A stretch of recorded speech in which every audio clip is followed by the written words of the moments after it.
Many feared the reopening of Portage and Main to foot traffic back in June would add big delays to commute times. But tonight the city says there's been almost no impact to drivers at all. Standing by live tonight with some new data on the intersection is CTV's Joseph Bernacki. So Joseph, it's been 5 months since those barricades came down. What do Winnipeggers think of the change? Marilee, generally people are pretty happy with those that I've spoken to, at least today. It's been a welcome decision over those last 5 months. And generally speaking, a spokesperson from the city told me there's been minimal impact to travel times, of course, for vehicles. As for pedestrians on foot, the removal of the barricades is a win for people trying to get around downtown.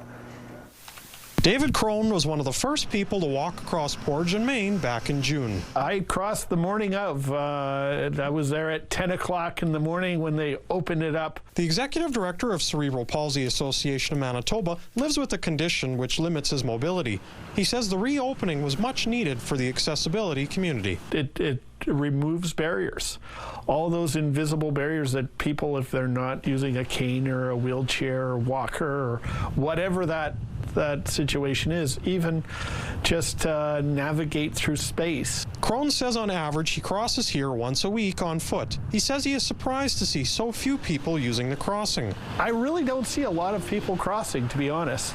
But there are people walking, an average of 3,570 people daily since September 1st, according to new data from the City of Winnipeg. As for that impact on traffic, minimal, says the city. A recent analysis of time spent in traffic for all routes shows a negligible increase from last year when the barricades were up.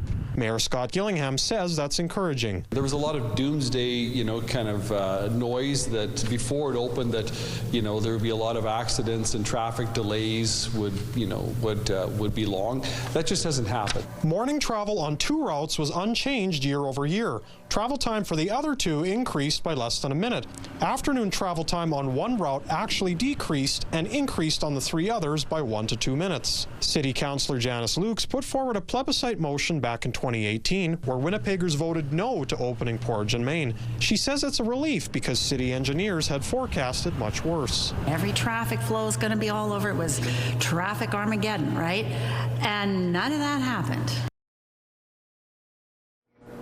Crone remembers when Portage and Main closed in February 1979. He was just a kid back then. Well, I guess we'll see how many people are still crossing that intersection now that the weather's taken a turn for the worse. It was pretty chilly outside today, Marilee, when I was walking around. I might have only seen about 15 or so when I was there just for about 10 minutes. So we'll see if it picks up closer to the Christmas break. Yeah, not many windbreaks at that intersection. Thanks, Joseph.